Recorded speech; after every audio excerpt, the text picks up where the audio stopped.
సమాన పనికి సమాన వేతనం చెల్లించాలంటూ తిరుపతిలో సిఐటియు ప్రతినిధులు నిరసనకు దిగారు. తిరుపతి మున్సిపల్ కార్పొరేషన్ ముందు ఆందోళన వ్యక్తం చేశారు. మున్సిపల్ కార్మికుల సమస్యలను పరిష్కరించాలని డిమాండ్ చేశారు. ఇదే అంశంపై మరింత సమాచారాన్ని మా ప్రతినిధి మనోహర్ రెడ్డి అందిస్తారు.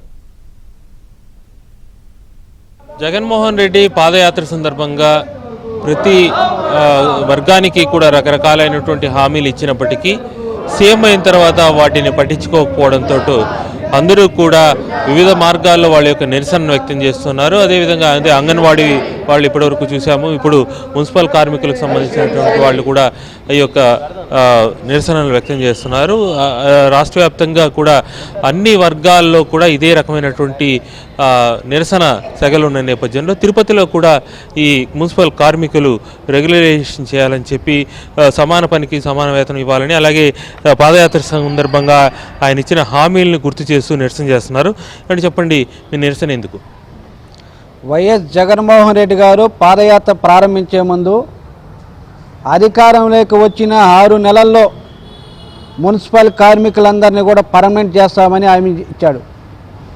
అదే కాకుండా శాసనసభ సమావేశాల్లో కూడా ప్రజల ప్రాణాలను ఆరోగ్యాలను కాపాడుతున్న మున్సిపల్ కార్మికుల్ని రెగ్యులర్ చేస్తామని చెప్పాడు. ముఖ్యమంత్రి గారు చెప్పినటువంటి హామీ 4 సంవత్సరాల 9 నెలలు పూర్తవుతుంది. చెప్పినటువంటి ఒక హామీ కూడా అమలు కావట్లేదు. కాబట్టి ఈవేళ రాష్ట్ర వ్యాప్తంగా మున్సిపల్ కార్మికులందరూ కూడా సిఐటి యూనియన్ ఆధ్వర్యంలో సమ్మెలోకి వెళ్లారు.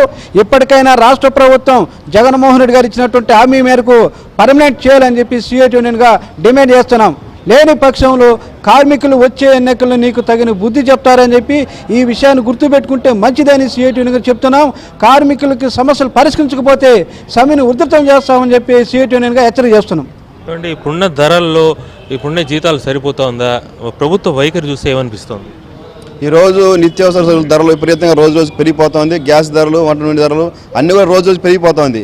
ధరలేమో పెరిగిపోతుంది, వీళ్ళ జీతాలు ఏమో పెరగడం లేదు. చూస్తూ ఉంటే ముఖ్యమంత్రి గారు చెప్పారు, నేను అధికారంలోకి వచ్చిన వెంటనే మున్సిపల్ కార్మికుల సమస్యలు పరిష్కరిస్తామని చెప్పి 2022 జూలైలో జీవో కూడా విడుదల చేశారు. కానీ ఇంతవరకు దాన్ని పరిష్కారం చేసినటువంటి పరిస్థితి ఎక్కడ లేదు. సుప్రీంకోర్టు తీర్పు ఇచ్చింది, సమాన పనికి సమాన వేతనం ఇవ్వాలి, 26,000 రూపాయలు జీతం ఇవ్వాలని చెప్తే అది అమలు చేస్తున్న పరిస్థితి లేదు. గ్రాడ్యుటీ అమలు చేయమని చెప్తే గ్రాడ్యుటీ అమలు చేస్తున్న పరిస్థితి లేదు. సిపిఎస్ మొత్తం రద్దు చేసి ఓపీఎస్ తీసుకొస్తాం పర్మనెంట్ కార్మికులందరికీ చెప్తున్నారు, అది పరిష్కారం చేసిన పరిస్థితి ఎక్కడ లేదు. వాళ్ళు చూస్తే మొత్తం సమస్యల పరిస్థితి ఉంది తప్ప ఎక్కడ వాళ్ళ సమస్య పరిష్కారం చేసే దిశగా లేదు. వాళ్ళు కంటి తుడుపు చర్యలు చేస్తున్నారు తప్ప సమస్యలు తీసుకుని దాన్ని పరిష్కారం చేయాలన్నటువంటి ఉద్దేశంలో రాష్ట్ర ప్రభుత్వం ఏమాత్రం వ్యవహరించకపోవడం, దాంతో ఇవాళ రాష్ట్ర వ్యాప్తంగా మున్సిపల్ కార్మికులందరూ సమ్మెలోకి వెళ్ళారు. సమస్య పరిష్కారం అయిన తర్వాతే రాష్ట్ర వ్యాప్తంగా కార్మికులందరూ విధుల్లోకి వస్తారు. లేని పక్షంలో ఇది ఖచ్చితంగా కొనసాగుతూ ఉంటుంది అని చెప్పి తెలియజేస్తాను.